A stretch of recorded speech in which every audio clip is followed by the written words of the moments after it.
Good morning and welcome, everyone. I'm Matt Lisle, and today is Tuesday, June 30th. This is episode 19 of the Coffee with Coach Lisle show, where I help parents, athletes, and coaches around the world tackle the challenges of life and athletics. Thank you for tuning in, everybody. Good morning to see everybody this morning. Great to see everybody. Again, we're in episode 19 in the month of June, which is pretty incredible. And I know many of you have been on this show for probably almost 19 episodes, so I appreciate that very, very much. Thank you. If you're just tuning in, let me know you're here. I always love to see where you guys are tuning in from. I love to see your guys' names on the board and seeing, again, across the world. Every episode, we've had worldwide viewership from Sweden to New Zealand, Denmark, Iceland, Canada, you name it. We've got people from all over the world, so good morning to everybody. TJ, good morning. Good to see you. Ruben, good morning again. Charity, thanks for noticing my shirt, the Beast Mode shirt. Michael, good morning from Louisiana and Florida. Leslie's in Utah. Good to see you. Forrest is in San Fran. Ted, good to see you again. Good morning to everybody. Good morning from the Eastern Shore of Maryland, one of my favorite places in the world for sure. So thank you, everybody, for tuning in. That's awesome to see you guys. We've got Ron and Stacy, both Chavez parents, on this morning. Good to see you guys. Donald tuning in from West Virginia. Michelle, awesome. Thank you guys for tuning in. So if you're just tuning in, do me a favor, would you please? Hit that like button for me. Hit that like button. And if you really want to make my day, hit the share button and share it with the people, with your friends, maybe with your Facebook friends. Share it out for me. If we get to 300 likes and we get to 50 shares, I'm going to send someone a signed copy of my book, Dear Coach. A lot of these books went out last week. We got to about 40 shares yesterday, and we did hit over 300 likes, so thank you, everybody who's done that. Just so you guys know the algorithm of Facebook and how it works, if you hit that like button and share button, it definitely helps get the word out, so thank you.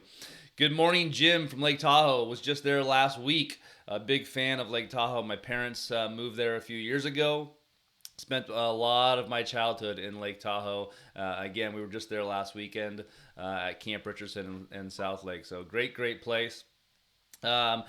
If this show is too early for you, or you don't like watching it on Facebook, and you prefer to listen to on podcasts, this show goes up on podcasts every morning on Apple Podcasts and Spotify Podcasts, so check it out on there. I appreciate everyone who has listened to it on the podcast and who has given a 5-star review.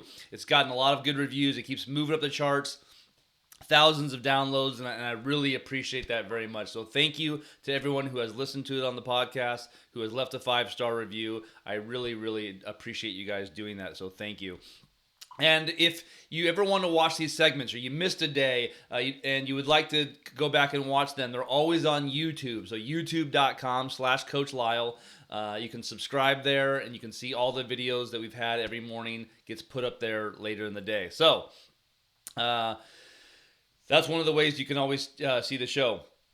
And if you missed it, the big announcement yesterday, and you may have seen it on social media, and you may have been tuning in yesterday, you may not have been, but tomorrow is the final show of the Coffee with Coach Lisle show.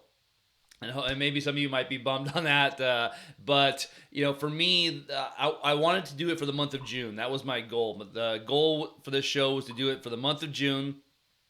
And it's because kind of a second big announcement, you guys are going to be the first ones to know about it, is I'm working on a weekly show called The Coach Lisle Show that's kind of a mix of Jimmy Fallon, John Oliver, Dr. Phil, show where we talk about parenting, coaching, athletics, and we do it with guests. I've got some big name guests lined up, and I'll make those announcements in a few weeks, and some pretty exciting big name guests. So I think you guys would really learn from, more so than just learning from me. So I'm excited about that, and I want to spend the month of July on that because this show has taken up almost my entire June in my day. So I'm working on that, and I hope you guys have enjoyed this.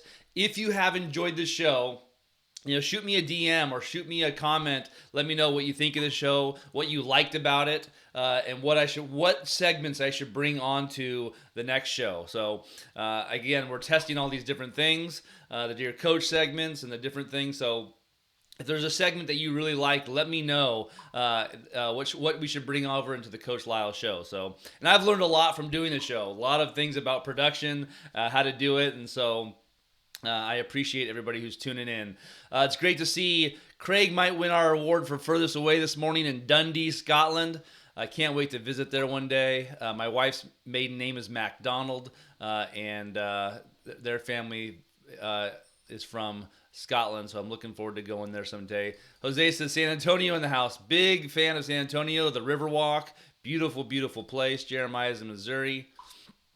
Ron Chavez is the Beacon Rum Runners. That's two great things right there. Brian, good morning. Good morning. Good to see you guys. I appreciate everybody. Jersey's in the house. That's awesome. Evan, good to see you guys this morning. Really, really, really awesome. So, Gabriel says, good morning. Amanda, good to see you from Boise. Beautiful, beautiful place. Everybody here. So thank you guys. I appreciate that. Nicole's tuned in from Chicago, one of my favorite cities in the whole world for sure. It's an awesome, awesome town. So thank you guys for tuning in. So let's talk about today's starting lineup. Today's starting lineup will lead off with a question. Every morning I like to ask you guys a great question that I want to get your feedback on. Then we're going to go into our Dear Coach segment, and I'm going to share what I thought was the craziest email that I got in the entire book. So in the entire book of the Dear Coach book, today to me was the craziest email I ever read. And I read it like 20 times just to understand it. It's one of the craziest emails in the entire book. Then our main topic of today is going to be about athletes taking ownership of their journey. It's going to be geared more towards high school kids, older kids, more than the other shows that we've had, but I think if you're a parent, it can help you to start shaping and helping them as they get to high school. So it's really geared more towards high school age kids. But I'll share a lot of tips that no matter what age your kids are, parents, it can help you with your kids and their journey into adulthood and the life lessons of athletics. Then, as always, we'll go to our Q&A session. Our Q&A session this morning is 10 minutes. So if you have any questions, start thinking about them in your head so that when we get to Q&A, I can get right to them.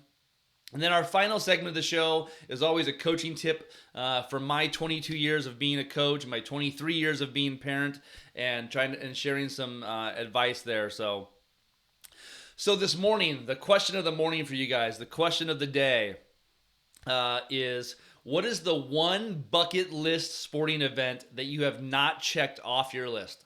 And you can only choose one.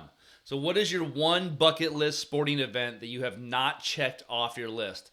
And so to me, like I said, I've never been to a World Series, a Super Bowl. There's a lot of things I haven't been to. Wimbledon's probably in my top 5 that I'd like to go to. But if I had to choose one sporting event on my bucket list that I have not checked off yet, it has to be the Masters.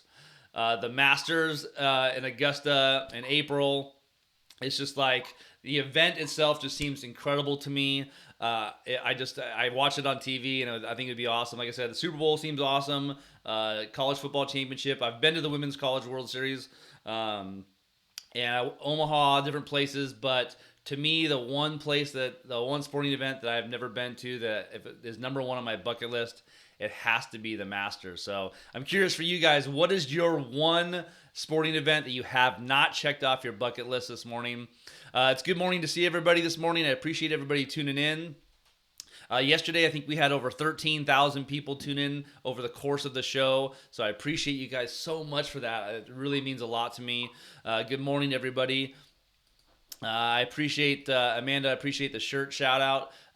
The shirt is from Baseballism, the Beast, which is actually the dog that I own, an English Mastiff, and also from the movie The Sandlot, and it's made by Baseballism, who hooks me up with some incredible shirts, and so if you don't know who Baseballism is, go check them out, okay? Leslie says her sporting event bucket list that she hasn't gone to yet is the College World Series. That's pretty cool. Robin says NHL Stanley Cup final game. That would be really awesome. Like I said, if you've never been to a hockey game live, you're missing out.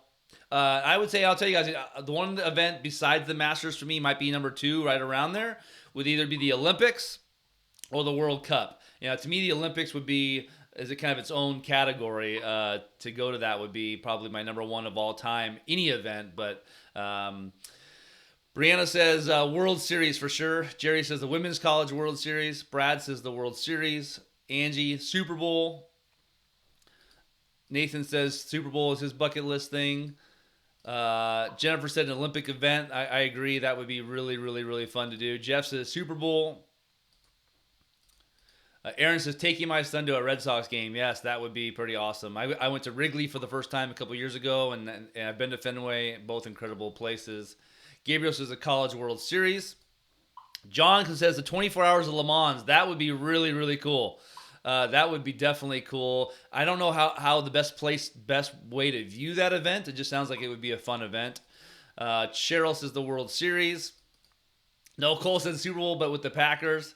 Little League World Series. That would definitely be a fun event. So really, really good stuff. Olympic ice skating event. Leslie, a friend of mine actually got a silver medal in ice skating. Not ice skating, but in speed skating, which I thought was really cool. Ron says Formula One racing in Monaco. That's definitely on my list. I think that would be really, really fun to do. Daytona 500, NBA Finals. So you guys are all over the place with some really good. Scott makes me laugh with cornhole championships. That's pretty cool. So lots of really good events. JT says the NFC Championship game at Lambeau. That would be pretty awesome. NBA Finals. Kentucky Derby. Jerry says Kentucky Derby. That would be definitely a bucket list thing. I would love to do that. So lots of good bucket list things. If you're just tuning in, we had a question in the morning, and the question in the morning was, one, let me know where you're tuning in from. We've got people from all over the world. I think our furthest person this morning is from Scotland. Our furthest person east in the United States from California, where I'm at, is probably Maryland. I think Maryland's our furthest person. So, Jeannie said, and then our question of the day was, what's the one sporting event on your bucket list that you haven't been able to check off yet? Jeannie says the Tour de France. That seems pretty cool. If you haven't watched the Lance Armstrong special on ESPN, I highly recommend it. You may not be a fan of Lance Armstrong anymore, but it is a very interesting show. So, thanks you guys for those questions. If you're just tuning in, hit that like button, hit that share button. We're going for 300 likes this morning, and as I look up on the board, I show 166 likes. So we got to get that like button. Slam it, tap it, dance on it, do something with it. Hit that like button, hit that share button. I appreciate you guys very much. And I love seeing where you guys are tuning in from. John's in New York. Jeannie's in Huntington Beach. Great place to be right now in the summer. Ashley's in Clovis, not too far away from Fresno. Don's in Fremont, which is about 45 minutes from my house. You guys are awesome. Thanks for hitting that like button. Hit that like button. I'm seeing 265 likes. Awesome. Appreciate it. Antonio's in San Diego, one of my favorite places in the whole world. And Tony's in Nashville, again, one of my favorite places in the world, especially for food. If you like fried chicken, Nashville is a spot for that for sure. I've had lots of good fried chicken there. So this morning, let's get into our Dear Coach segment. This morning. If you don't know what the Dear Coach segment is, our Dear Coach segment is a segment where I read a story from my book, Dear Coach, which is real emails from parents behaving badly on the field, at home, and behind their computer screens. These are real stories. These are real emails and submissions, and 99% of them are very funny. They make you laugh, but some of them are really tragic and sad, and there's a lot of life lessons to learn from these things. So as much as you can, I like to share these. I like to share these stories with you guys and give some life lessons with it too. So this morning's Dear Coach segment, like I said, today is the craziest story in the book to me. It's the craziest email in the entire book, and if you'd like to know more about the book, you can search for it, Dear Coach, on Amazon. I appreciate so many of you that have bought it in the month of June. It keeps climbing up the bestsellers list. It's been in the top 20 for sports coaching books in June, and that's really awesome, and I really, really appreciate the support. Remember that 100% of the proceeds of this book are donated to the Base Foundation. You can learn more about them at the Base .org. So really, really great stuff. And I know a lot of you have said things like, I love that book. It was really funny. And like I said, the feedback and the reviews, if you did buy the book and you do like it, Tracy, I expect to see a review, a 5-star review from you on that Amazon. So go back to Amazon, type in a really short 5-star review, and help us out with that. And that would be awesome. I appreciate everyone who's done that. So today's Dear Coach segment, let's get right into it, okay?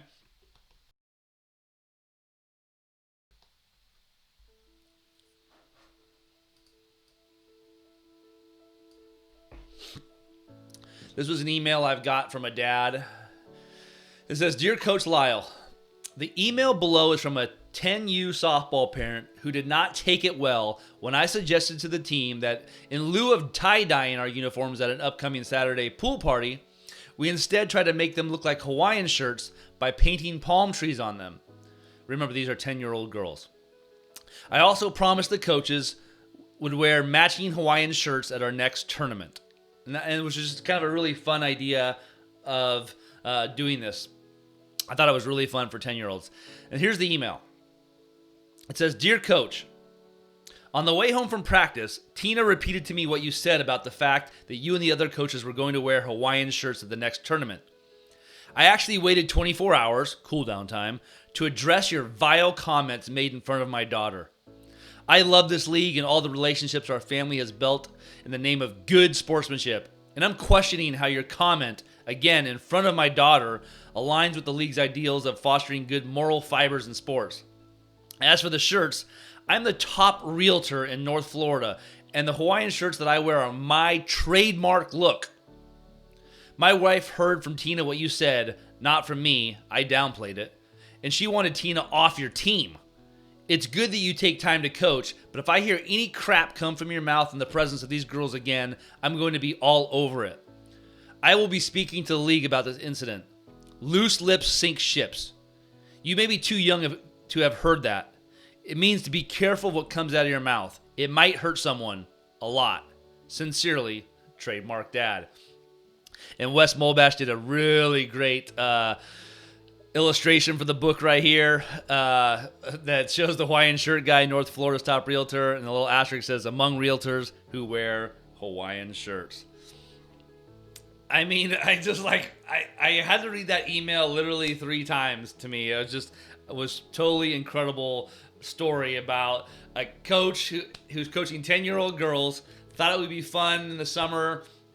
The girls wanted to tie-dye their shirts for a tournament. He said, hey, instead of doing that, let's do Hawaiian shirts instead, and the coaches can wear Hawaiian shirts to the tournament. And which, if you are a middle-aged coach or a guy, that's what we go to a stage where we start wearing Tommy Bahama and Hawaiian shirts and stuff. And I think the coaches just thought it'd be fun. And this dad literally thought that because of that, he was taking a shot at them and they making fun of him, and that's his trademark thing.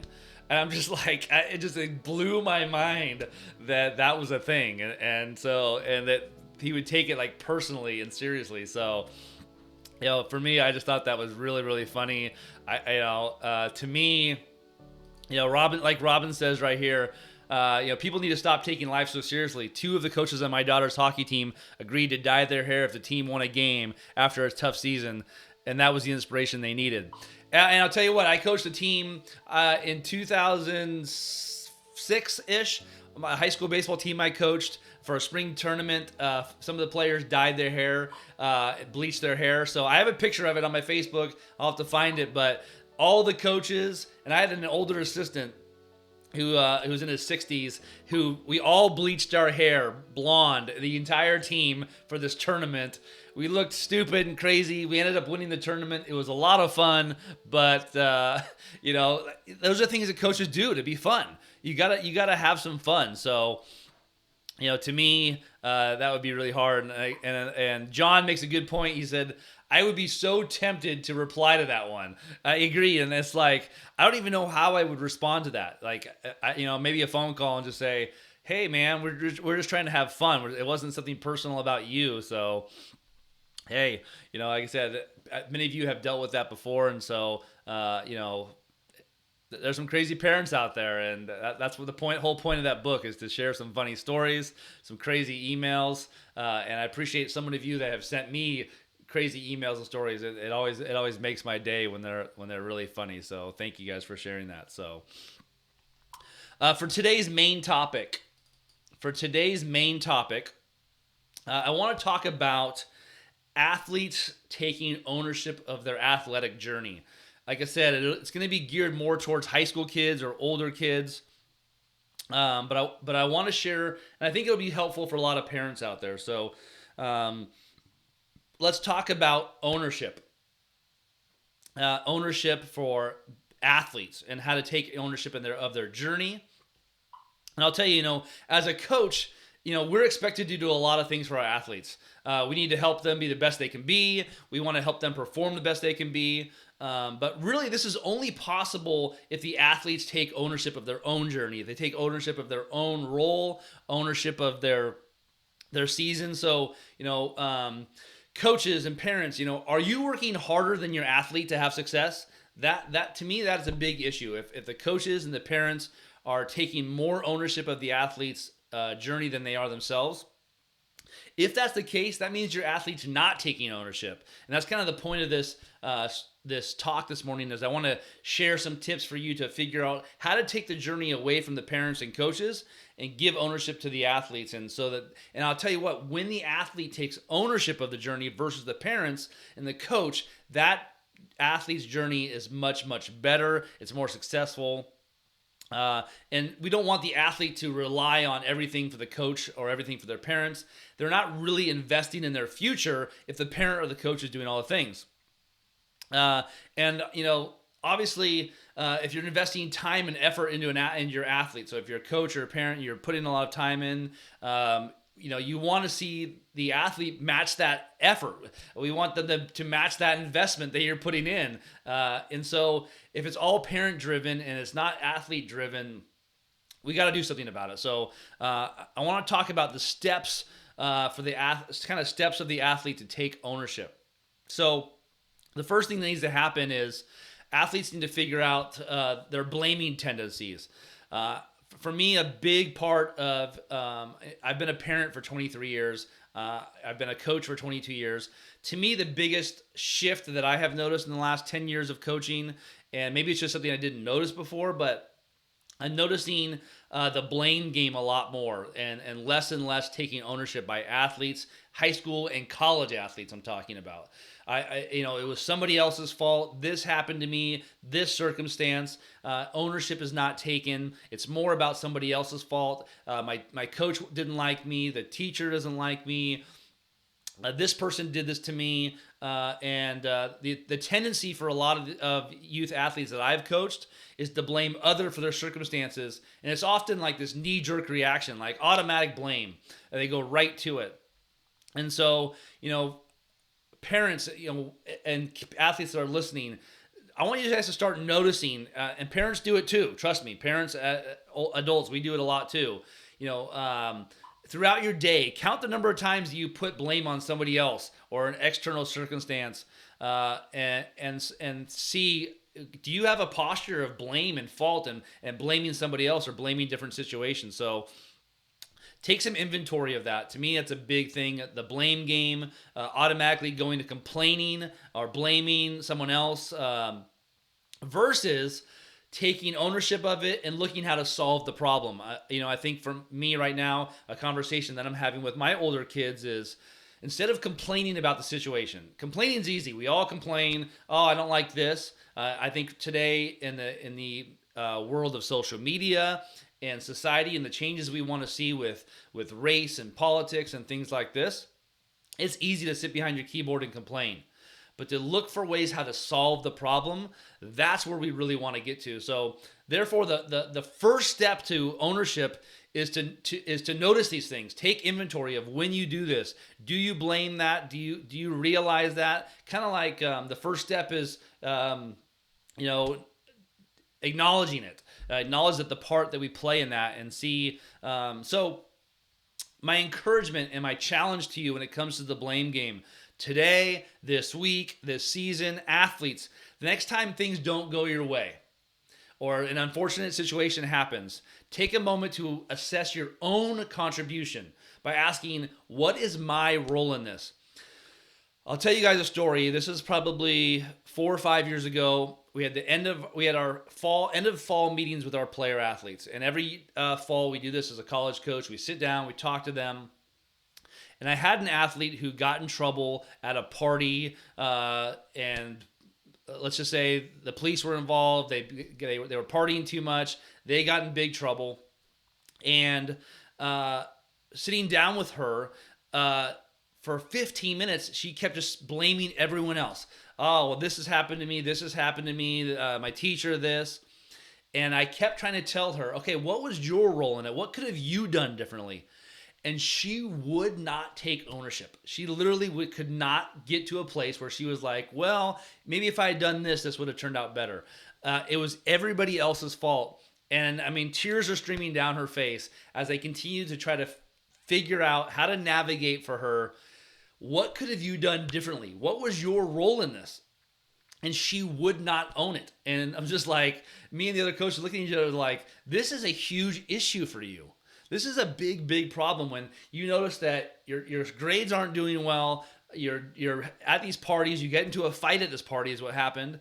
And you're not taking any ownership of any of it. And it was everyone else's fault.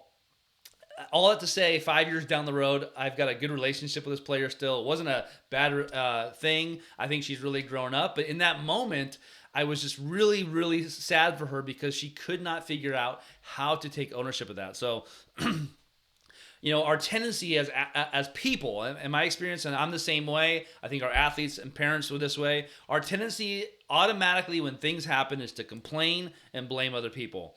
And understand that it's kind of this victim mentality that we have. We get this victim mentality. So I want to challenge you. I want to encourage you this season. When you hear yourself complaining in your head, you start thinking about, I'm going to complain about this situation. I want you to rephrase that into, what can I learn from this? What can I learn from this? What's the bigger picture? What is the problem solving I can go to this? And so, a really good exercise to help with this mindset switch, if this is something that you really struggle with, is to write down possible resolutions. So let's say there's something going on in your life, in your journey as an athlete, and you're like, I'm frustrated with this. It's the coach is this. You want to blame people. This is challenging. Sit down and start writing down, hey, you know what? What are some ways that I can solve this problem? What are some ways that I can take ownership? How can I solve this? And start working through problem solving. Okay. And so that, for me, that would be a big, big thing on the blame game. Athletes, don't leave it on your coach. Don't put it on your parents. Athletes, you need to learn how to stop blaming, stop complaining. And when you can apply this to yourself and you start getting away from that, honestly, you're just going to feel more joy in your life. You're going to feel happier about your journey when you take ownership of it, and you're going to feel more invested in your journey. So parents, when you can teach them how to stop complaining and stop blaming and start focusing on this, they are way more motivated to reach their goals. They're way more motivated to reach their goals. So what it really comes down to is leadership, and athletes, we want you to become good leaders. And so, leaders take ownership, and so the biggest thing as a leader, if you want to be a leader on your team, you want to be a leader at the next level, the biggest thing about leadership is taking ownership. Okay. It's not, it is your fault. Do not pass blame. It's on you. If you want something to change on your team or in your life, take control of it. Take ownership of it. The more you blame a teammate, a coach, someone else on the team, a situation, practice, the less you're taking ownership of it, the less you're being a leader. Okay. And so it is essential for a leader to really, really think about problem solving. What is the objective? What do I want to reach? What are the goals? And from a team aspect, not just you aspect, because as a leader, when the team is doing this, you are also getting better. So, and you have to understand that mostly risk, when it comes to risk can't be controlled. Okay, in a lot of ways, when you take a risk on something, it can't always be controlled. So only focus on the things that you can control. And then understand that taking ownership is realizing you can't fix everything. Sometimes in our lives and on our teams, we have so many problems, so many things are going on. We can't take ownership of everything, but we can take ownership of the things that we can control. So understand that, take control of the things that you can take control of it if you want to be a leader. And to me, the goal of a leader should be to lead others to be like you and to be accountable to your leadership and outwork those things. So I want to give a couple lessons for leaders around ownership. So, you can blame everybody. You can blame the practice, the coach, your parents, your teacher. There's so many things that you can blame. Okay. But understand that at the end of the day, you are accountable for the success in your career, in your life, in your sports journey. And a true leader owns that outcome. So when things go wrong, you have to take ownership. No excuses. No more excuses. Okay. On any team, in any organization, the leader must own everything in their world, everything they can control. The leader must acknowledge their mistakes. Acknowledging your mistakes is one of the hardest parts of the journey. When you failed, you made a mistake, you messed up, you got to own that. And it's hard. It's hard as adults. It's hard as kids. We've got to learn how to do that, okay? And understand that something I learned from Jocko Willink is that discipline equals freedom. Discipline equals freedom. Athletes, when you understand that, when you have a routine, when you're disciplined, this is probably the most important quality when it comes to ownership and leadership, because it's a matter of personal will. It's a matter of your own self. People can't make the routine for you. They can't discipline for you. It's the difference between being good and being great. Discipline. Okay, because you can get motivated. My talk to this morning might motivate you to stop blaming, and it might stop doing, but showing up every day and working on it, being disciplined, even when you don't want to do it, that's what is the difference between being good and great. Motivation can take you this far, but discipline can take you this far if you're willing to do that. So discipline gives you freedom, and you got to understand that. And so for me, one of the best ways to do that is setting goals. Athletes, you need to, coaches and parents, we want to have some goals for our kids. We want to have a set of expectations for the team rules, whatever the thing is. And coaches, you need to do a really good job in a team setting of the first day of practice, the first team meeting. These are what the expectations are on and off the field. This is what I expect of you. And if your athletes don't know those expectations, they're not going to live up to them. That's the biggest thing you got to understand. They're not going to live up to your expectations if you don't communicate them very clearly. And athletes, and they're not going to take ownership of them. If I don't know what the expectations or the goals are of this team, it's going to be hard for me to take ownership of them. So, set those goals and expectations for your team to give them ownership of it. And you understand that parents and coaches, that goal setting, it's more than just a mental tool for athletes. It's the foundation of a good partnership, a good relationship, where the coach and parent and the coach and the kid, or the parent and the kid have this relationship of accountability, because they both said, these are the goals that we have, or the athlete has said, these are my goals. And now the parent can help to keep them accountable to it. The coach can help the athlete be accountable to it. So it's a great goal setting is just a great way to build foundation of relationship, accountability. I think it's really, really important. And the athletes, you need to think about the season ahead and what is it that you really want? What are your main goals? What are your small goals? What are your intermediate goals? What are your long-term goals? And setting these goals allow you to take ownership way more because you're invested in it. You have a plan, you have a goal versus just going at it. So high school athletes especially, this is your time to start building out those goals. Take actions, okay? And here's the deal. One of the hardest parts, I think, for athletes in ownership is, you've got to be prepared for letting it go. Parents, especially parents, part of that journey is that you might have to just let it go. I think a lot of kids right around 12 to 15, 16 in that range, they stop loving the sport and they don't want to play it anymore. Or the parents have made it miserable, or they just have other interests now. And we've set these goals. You have these expectations, and the athletes say, you know what? I'm really not into this anymore, and I don't really want to do it too much. I'm stressed out. My parents drive me crazy. I don't like it. And at some point in that journey, you've got to recognize that. And for some athletes, there's going to be a time that the career ends. And for parents, that we as parents, we want it to be when they're 35 years old, retiring from the pros, or at the end of their college career, 21, 22 years old. But for some of our kids, it ends at 15 or 16 years old, and that's okay. If an athlete hates the sport, they're not enjoying it, they've got other interests, they're into music or art or something else, that's okay.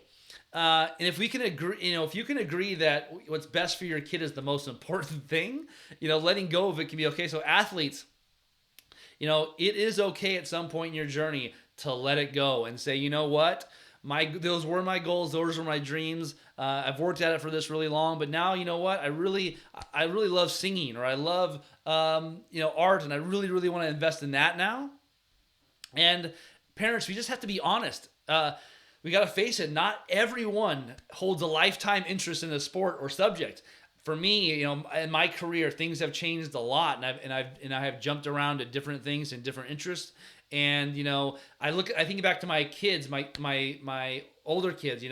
My daughters were into dolls and playing dolls for a little bit, and train sets, and they were into roller skating for a little bit. They were into this for a little bit. They were into that a little bit, and I think about my oldest daughter. She was into Harry Potter for a lot, and American Girls. Like, we grow out of our interests and we move into different interests, and that's okay.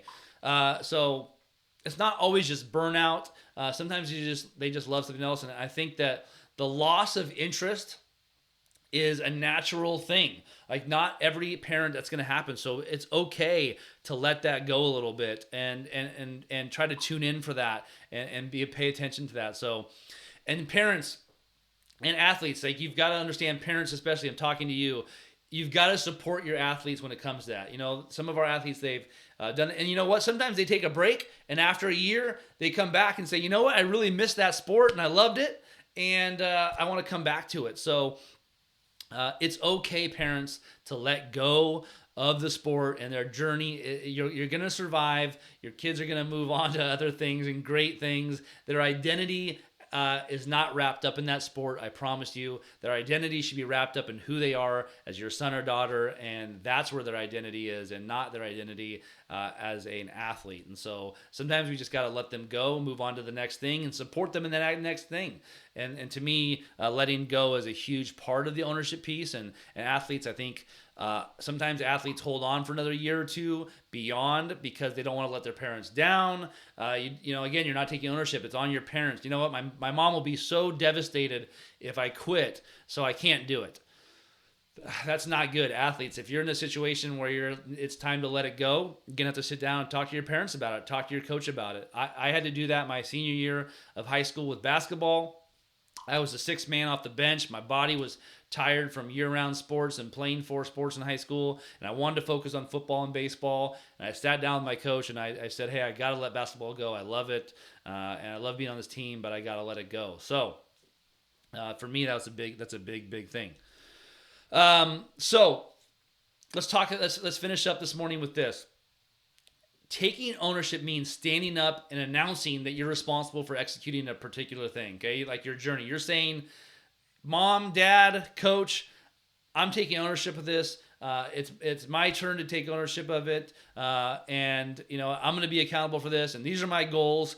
And I'm going to start taking ownership of my journey. So taking responsibility of your thoughts, your actions, and it can be hard. Athletes, I'm telling you, if you're a high school athlete, college athlete, parent, taking responsibility is hard. Okay, that's just life. It is hard, and it requires a posture of learning from your mistakes and owning the mistakes and owning your failures. And nobody wants to do that. Nobody wants to own their failures and say, "Man, I really failed at this. I sucked at this." And I hate it. I'm competitive. I want to win. I hate losing. I hate that, and I want to blame somebody else. But when you get to a point where you've learned from your mistakes, you own your successes and your fails, and you stop blaming others, there's this freedom that comes with it. There's this joy, and your journey really, really develops. And so by taking ownership, your journey builds character, it builds grit, it builds resilience, it builds this relentlessness. I look back at my career and my life and all the roadblocks that I've had. I've been homeless, I've been at rock bottom a few times, and taking ownership of those things has really built, and owning the mistakes that I've made in my life has built this resiliency, it's built this relentlessness in me for excellence, for success, that keeps driving me to do more. So it allows you to proactively create a fulfilling, meaningful, healthy life where you get to decide how you respond to your things. You get to decide how you respond, successes and failures. So once you understand that the quality of our life is largely influenced by our mindset and our focus and our actions, we get the freedom to choose our responses. So the biggest takeaway you can have from all this today, when you get done with this, if you're listening to this, if you're watching this today, is to look yourself in the mirror and say, where can I do better from an ownership standpoint? Okay? And taking ownership instead of blaming others, finding excuses, or denying that the problem exists. Denial is a big part of it too. And understanding that a lot of that is about checking your ego. It's checking your ego and letting that go. So athletes, take ownership of your journey. Own your decisions, be willing to fail, and become the change you want to see in yourself. All right, guys, thank you very much for listening today about athletes taking ownership. I hope that really, really helped with you guys this morning. If you're just tuning in, thank you for tuning in. We just finished up our topic on athletes taking ownership. I would love to hear what you guys think about that topic and the things that I said, if you agreed with those things or disagreed. If you're just tuning in this morning, also, do me a favor, please, please, please, please, hit the like button. A little click on that like button. My scoreboard shows 815 likes, so some of you are hitting that button a lot. Hit that like button. If you really like the show and you feel like, hey, Coach Lisle is providing some value to myself and to people, do me a favor and hit that share button and share it out to the people that follow you and that are connected with you on Facebook. It helps us to spread the word more about these life lessons that we're trying to teach. So thank you for that. If you're just tuning in right now and you missed everything this morning, we just talked about athletes taking ownership. You can go later and listen to this on Apple Podcasts and Spotify Podcasts. This will be up on youtube.com/Coach Lisle later today. And the question of the day for you guys, if you're just tuning in, let me know where you're tuning in from. I love seeing where you guys tune in. Like I said, this morning we've got people from Scotland, California, Sweden. We've got people from Canada tuning in this morning, all over the globe. Like I said, it fills my tank a little bit. It fills my cup. Seeing you guys tuning in from all over the world, let me know where you guys are tuning in from. And I love seeing the familiar faces on this show. So thank you guys for that very much. And the question of the day was, for you guys, if you haven't answered it yet, if you haven't answered the question of the day was, what is the one sporting event on your bucket list that you have not checked off? And for me, it was a combination of the Masters, probably number one, the Olympics and World Cup. Those are probably the things for me that I really want to do it. So thank you guys very much for all that. We're going to go into our Q&A session next. We're going to go to Q&A next. So for Q&A this morning, I'm going to put 10 minutes on the shot clock. And if any questions you guys have this morning, let's get them in. It can be about anything, any topic under the sun that's family friendly. And I'm willing to answer them to the best of my ability. Hopefully you're sharing some coffee with me this morning. And so I appreciate everybody. Antonio says, rad mug. Thank you. My Father's Day gift for my kids and my wife this year. So that's pretty cool. Mike says the Olympics are definitely a sport. He's been to Augusta a few times. Incredible. Mike, I am jealous of you. To do it a few times is incredible. That's pretty awesome. So, wow, that's awesome. So, Kenny says going to the Women's College World Series, that seems really cool. The Baseball World Series, never attended. That seems like obviously very awesome experience. I've never been, but I know that would be fun as well. So thank you guys. I appreciate it very much. Angie, appreciate the love on that segment. Thank you. Michael, I like you too. I appreciate that very much. Cynthia, great to see you tuning in from New Jersey. So I'm going to put 10 minutes on the shot clock right now. Let's get our questions going. Does anybody have any questions this morning? Before we get to that, Austin, I got to give Austin a shout out. It's got to be the furthest person away from us this morning in South Australia. My wife spent a year in Australia in college and keeps telling me we got to go there. So my goal for the next year or two is to go to Australia. Evan asks, what is the best drill to help speed in a ball player? To me, if you're talking about just athleticism and speed and running, doing sprints is the best way to increase speed. Sprinting work and form work is the best way to do that. So that's really one of the best ways to do it. Antonio, thanks for that. I appreciate the love on the message, and I appreciate you guys tuning in and listening to me in my long talks. Sandra says, I love the talks and your t-shirts. Baseballism, again, huge shout out to Baseballism for all the shirts they give me. My Beast Mode shirt this morning, big fan of, so thank you for that. Questions this morning. Pablo asks, ownership with the young ones. What I see is the parents that have an issue with it, and with the older kids is the kids that have been fluffed with false expectations. What say you when it falls into deaf ears? I think, again, as coaches and parents, we've got to communicate more. We've got to sit down and talk more. We can't just fire off emails or team meetings and not have connectedness. The more connectedness we are, the more relationship we have, the better for that. So communication probably is the key there.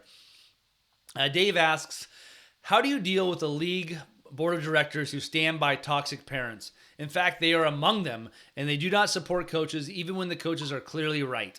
I had toxic parents who were verbally abusive to the kids on our team, and the board league members insisted on working with them on their terms.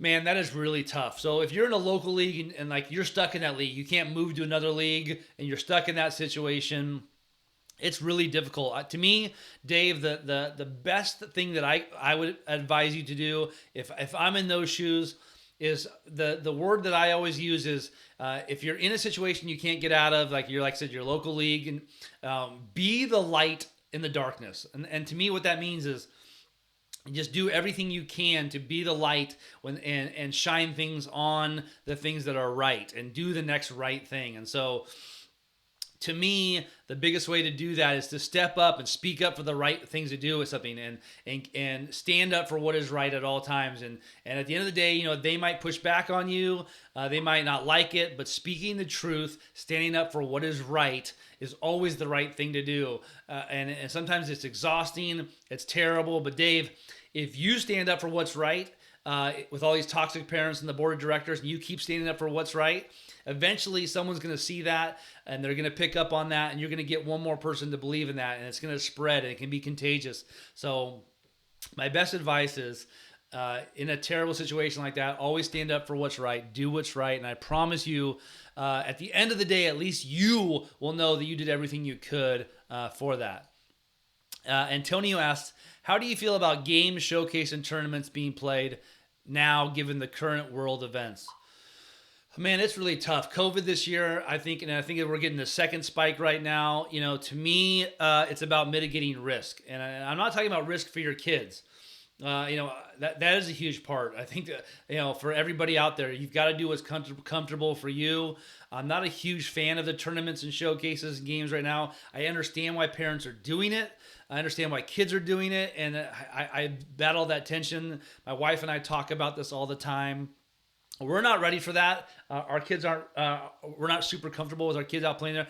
And again, it's not about just our kids being sick. The recovery rates are 99.9%. But my kids have grandparents that we want to see, and my parents are still alive. My wife's parents are still alive. I have a grandmother who's still alive that I went and visited last week, and like it's tough.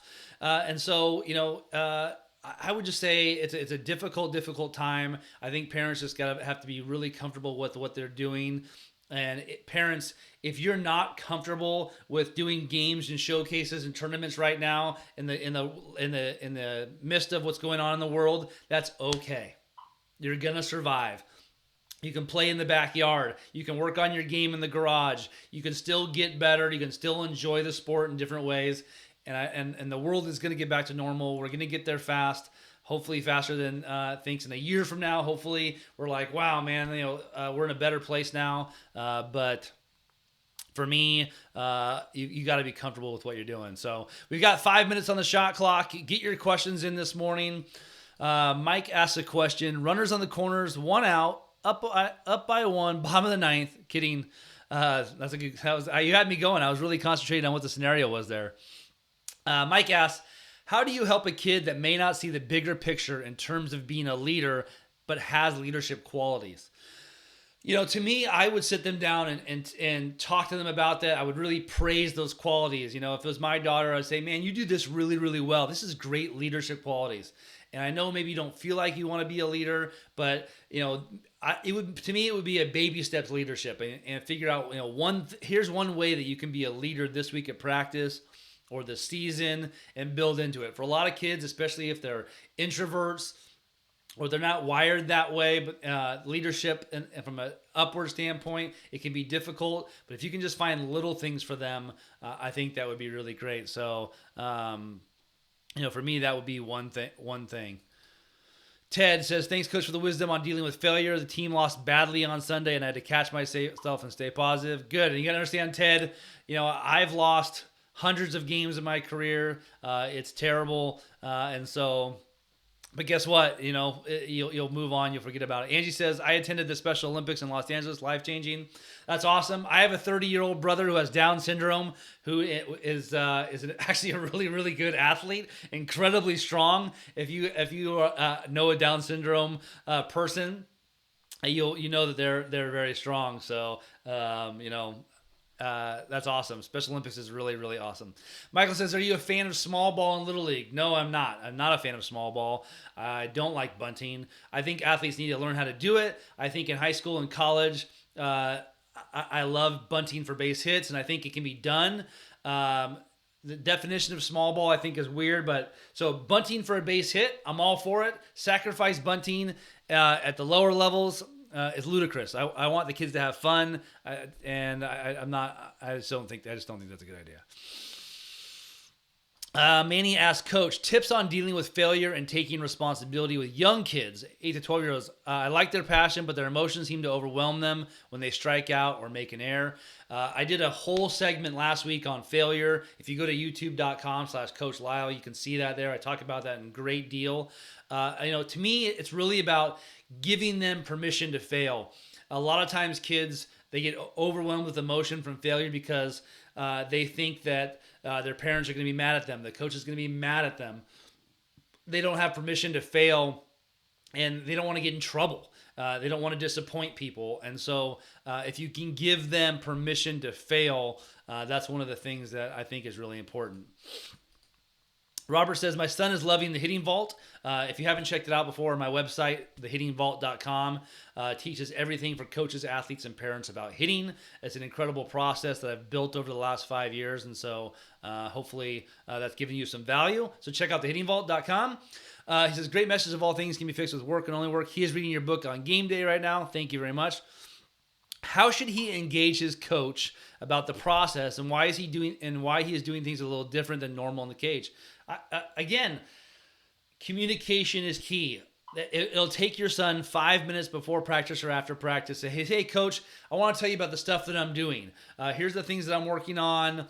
And the coach might say, "Oh, man, that's really cool. Oh, maybe we'll do that as a team." I can tell you right now, I've had athletes come to me with ideas before that I've said, "That's a great idea. I'm going to implement that." A good coach will do that. So have your son take 5 minutes before practice, after practice, at some process and say, "Coach, these are the things I'm working on. It might help us as a team, but I just want to let you know what I'm working on." And I think there's some good conversation there. Okay.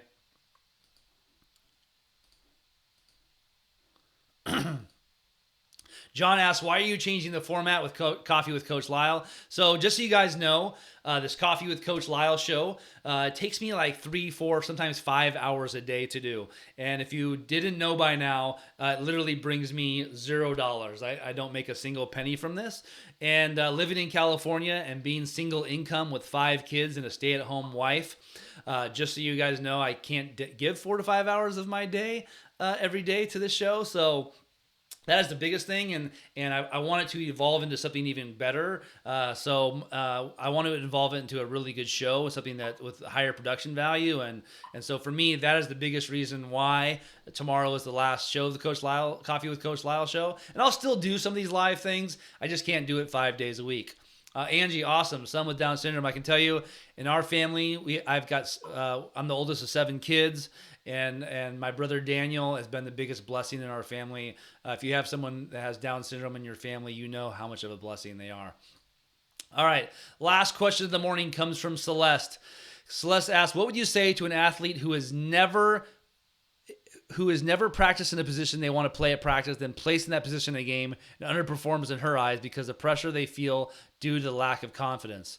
Okay, so if my kid, has never practiced playing catcher before, and they're put at catcher, and they play in the game, and they're not good at it, and they don't perform well, I'm going to kind of laugh it off. I'm going to tell them, hey, you did a great job of just doing that. Just stepping into that role without complaining is an incredible thing. So for me, that would be the biggest thing to do, would be to just praise them for trying something new, and then say, hey, what did you think about that? Is that something you want to practice? And if my son or daughter, again, I'll use the example of playing catcher, and they underperformed, I would say, talk to your coach. Is this something you think that's going to happen more and more? And the coach says, yeah, you know what? We're going to try to use you at catcher more. Then I'm going to take them in the backyard and work with them as much as they can at getting better at that position, building the confidence in them, give them some tips, give them some ownership. I'll say, okay, man, if you want to play catcher, here's what you got to do. Those are the things that I would do. But in that moment, in that situation, after that game or practice, I would say, hey, just be grateful for the opportunity that you were given, and a great job for accepting that opportunity. So for me, that would be the biggest thing that I would do. So again, if you're just tuning in, thank you very much for tuning in. We're coming to the very end of our show here. And as we wrap up Q&A this morning, I always want to give you guys a tip of the day, a quote of the day that I think will help you guys out a lot. Our topic of the day that we talked about this morning was athletes taking ownership of their journey. Parents, it's really good for you. You could even show that video to your high school or college kids. Hit that like button if you're just tuning in or you've really enjoyed today's show. Hit the like button for me. Hit that share button for me if you can. And I really appreciate that very much. So thank you that. And if somehow you just tuned in right now and you missed the entire show, let me know where you're tuning in from. And the question of the day for you guys was, what was the one sporting event on your bucket list that you have not done yet? So I want to hear from you guys. Where are you tuning in from? And what was your bucket list thing? So Ruben, thank you. I really appreciate the feedback. Again, I use the term "fill my cup." Your guys' words of encouragement and words of affirmation fill my cup every morning, and I appreciate the kind words. So thank you so much for me. Your guys' love. So thanks for giving the love. Thank you guys for hitting that like button. Thanks for hitting that share button. So let's get into today's quote of the day. This is a tweet from Zach Fleer, and I really thought this was really great, especially from yesterday's theme. And Zach tweeted out, "Parents, whether you believe it or not, your son or daughter's team chemistry can be ruined at your dinner table or on the ride home from the game. Let your kids be coached.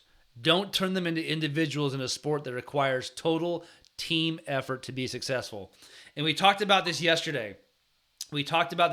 That parents, when it comes to taking ownership, and it comes to failure, and it comes to the ride home, undermining the coaches, and talking badly about the other parents on the team, the coach, your son or daughter's teammates, is not a good way to do that. And so I thought that was a really good tweet that related to yesterday's show. And so I thought that was really great. Remember, if you want to connect with me on social media, I'll tell you what, I'm going to ask you guys 2 favors today. 2 favors. Number 1, go to Instagram and follow me at Coach Lisle on Instagram. And that's the number 1 favor I'm going to ask you guys. And number 2, go to youtube.com/Coach Lisle and hit that subscribe button. Those are the 2 favors. If you've liked this show, if you've really watched it, those are the 2 favors I'm going to ask with you today. Follow me on Instagram and hit subscribe on YouTube. Those are the 2 big favors I ask of you this morning. Okay.